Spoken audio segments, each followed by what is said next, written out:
Centuries ago, Indonesia was a land where Hindu and Buddhist kingdoms flourished.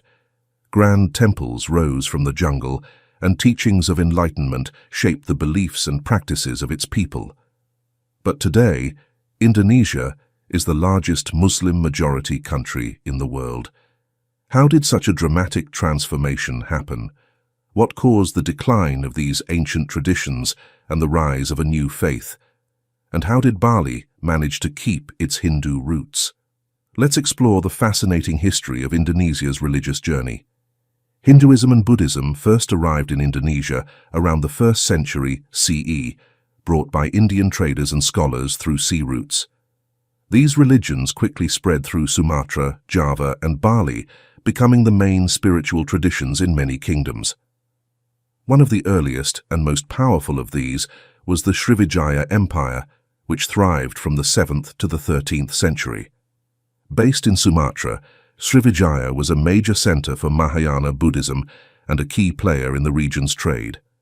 The empire became known for its learning and attracted Buddhist scholars from across Asia. Later, from the 13th to the 16th century, the Majapahit Empire rose to prominence, centered in Java.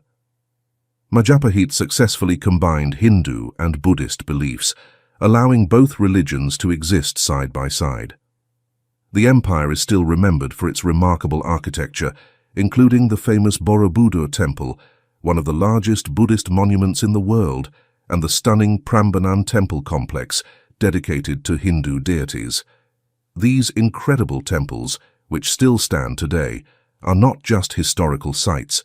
They are symbols of the powerful influence Hinduism and Buddhism once had over Indonesia. But despite their greatness, these religions eventually declined, making way for the rise of Islam, which would reshape the spiritual identity of the region forever. The rise of Islam in Indonesia. In the 13th century, Islam began spreading through Indonesia, brought by Muslim traders from India, Arabia, and Persia. These traders were part of the busy maritime trade routes that connected Southeast Asia to the wider world. Islam first took root in Sumatra and gradually made its way to Java and other islands. As Islamic sultanates began to rise in Java and Sumatra, the once powerful Hindu-Buddhist kingdoms started to decline. Many local rulers saw political and economic benefits in aligning themselves with the Muslim world, which gave them access to valuable trade networks. Their conversions to Islam helped speed up the spread of the religion across the islands. One of the last great Hindu-Buddhist kingdoms, the Majapahit Empire, weakened in the 16th century due to internal conflicts and the growing influence of these Islamic sultanates. Eventually, the Majapahit Empire collapsed, marking a significant shift in the region's religious and political landscape. Sufi missionaries played a crucial role in this process. Their mystical and adaptable approach to Islam allowed it to blend with local traditions and beliefs, making the new religion more appealing to the people. Over time, Islam merged with these local customs, creating a distinctly Indonesian form of the faith. By the 16th century, much of Sumatra, Java, and other islands were under the control of Islamic sultanates, and the influence of Islam continued to grow as more rulers embraced the religion. Dutch colonial rule and its impact on religion. In the early 17th century, the Dutch East India Company, VOC, arrived in Indonesia, driven by the profitable spice trade. Spices like nutmeg, cloves, and pepper were in high demand in Europe, making Indonesia a key region for trade. By the 18th century, the VOC had established control over the archipelago's trade networks, laying the groundwork for over 300 years of Dutch colonial rule. The Dutch primarily focused on controlling trade rather than direct governance. To keep the peace, they allowed local rulers to maintain authority as long as they cooperated with Dutch economic interests. This approach ensured that Islam, Hinduism, and Buddhism continued to thrive without interference from the Dutch. This religious tolerance helped avoid conflict and maintain stability throughout the colony.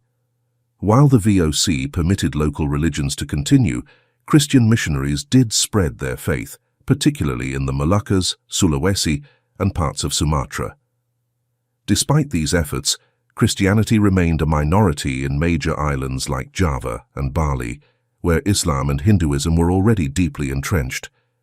For the Dutch, maintaining religious tolerance was a strategic move to ensure smooth trade operations. By allowing local rulers to practice their beliefs and govern their people, they were able to focus on economic gains without provoking resistance. Unlike other colonial powers, the Dutch did not aggressively push for religious conversion, ensuring that Indonesia's diverse spiritual landscape largely remained intact.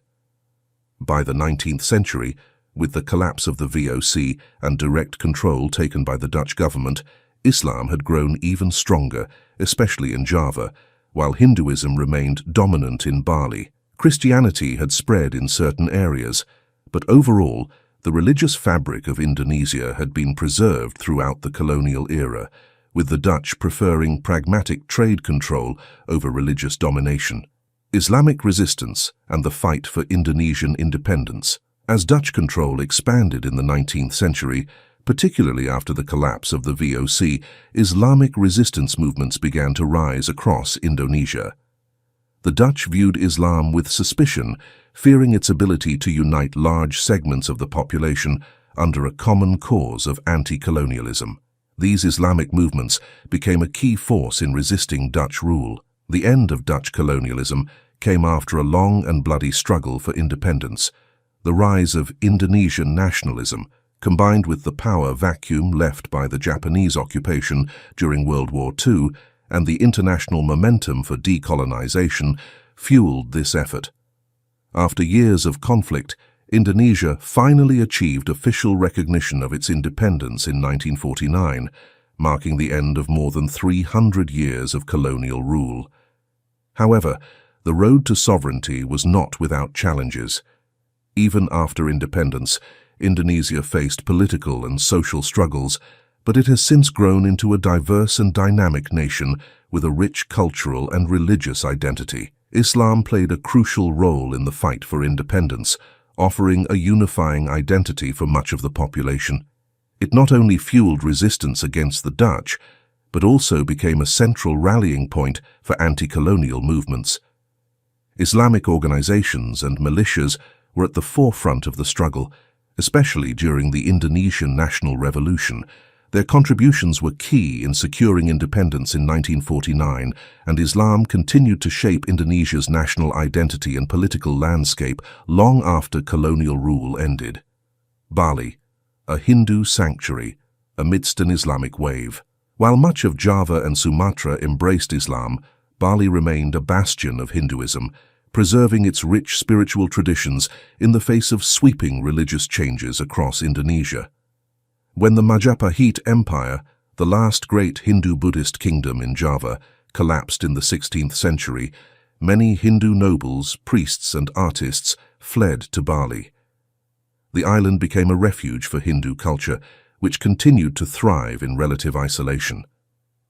Bali's geographical distance from the Islamic sultanates of Java and Sumatra played a crucial role in its ability to retain its Hindu identity. While the rest of Indonesia was gradually absorbed into the Islamic world, Bali's isolation, both from the rise of Islam and from major trade routes, allowed it to protect and preserve its Hindu traditions. This physical separation shielded the island from the religious transformations happening on the larger islands and gave it the space to evolve its own unique spiritual practices. The Balinese form of Hinduism is particularly fascinating for its integration of Buddhism and local animist traditions, resulting in a uniquely Balinese version of the faith. Hindu rituals, temple ceremonies and festivals are deeply woven into daily life. Temples are not just places of worship, but are also integral to community and family life. Major ceremonies like Galungan and Kuningan, which celebrates the victory of Dharma over Adharma, good over evil, and Nyepi, the Balinese New Year, marked by a day of silence and reflection, are central to the Balinese identity. These traditions not only honor Hindu gods, but also reflect the island's deep connection to its local spirits and ancestors. Balinese culture is also closely tied to its religious art forms. Traditional dances, shadow puppetry, and religious storytelling are deeply influenced by Hindu epics such as the Ramayana and Mahabharata. These performances are not merely entertainment, but are seen as offerings to the gods and spirits, reinforcing the connection between art, religion, and daily life. Today, Bali stands as a unique cultural and spiritual enclave within a predominantly Muslim nation. Its ability to maintain these rich traditions, from grand temple ceremonies to daily offerings of rice and flowers, reflects the strength and resilience of Balinese Hinduism and its deep-rooted connection to the island's identity. Indonesia's religious landscape is a testament to the tides of history, shaped by waves of cultural exchange, political power, and economic ambition. Once, the islands were home to thriving Hindu and Buddhist empires, their grand temples standing as symbols of spiritual and philosophical enlightenment. But as the world changed, so did Indonesia. Trade routes opened new doors, and with them came the rise of Islam, a faith that would sweep across the islands, uniting diverse peoples under a new spiritual banner. Islam's rise wasn't just a story of religious conversion, but of political alliances, trade dominance, and the shifting power of sultanates. By the time the Dutch arrived, Islam had already taken root, and despite colonial attempts to impose control, Islamic resistance only grew stronger, carving a permanent place for the religion in the hearts of Indonesians. Today, Indonesia is the world's largest Muslim nation, with over 87% of its people identifying as Muslim, a powerful legacy of the cultural forces that shaped the islands. But amidst this vast ocean of Islam, Bali stands alone, a jewel of Hindu tradition, where ancient rituals, vibrant festivals, and temples dedicated to gods of old continue to thrive. It is here, on this island, that the remnants of the Majapahit Empire and the migration of Hindu elites from Java found refuge, preserving their spiritual heritage. Bali's isolation became its strength, allowing it to nurture a unique form of Hinduism that is inseparable from its identity. Indonesia's religious history is not just one of conquest or conversion. It is a story of resilience, adaptation, and the blending of faiths. From the great Hindu-Buddhist kingdoms to the spread of Islam and the enduring traditions of Bali, Indonesia remains a living example of how diverse spiritual practices can coexist, influence each other, and endure through time. It is a land where history is written in the stones of temples, whispered in the prayers of mosques, and carried in the rituals of daily life.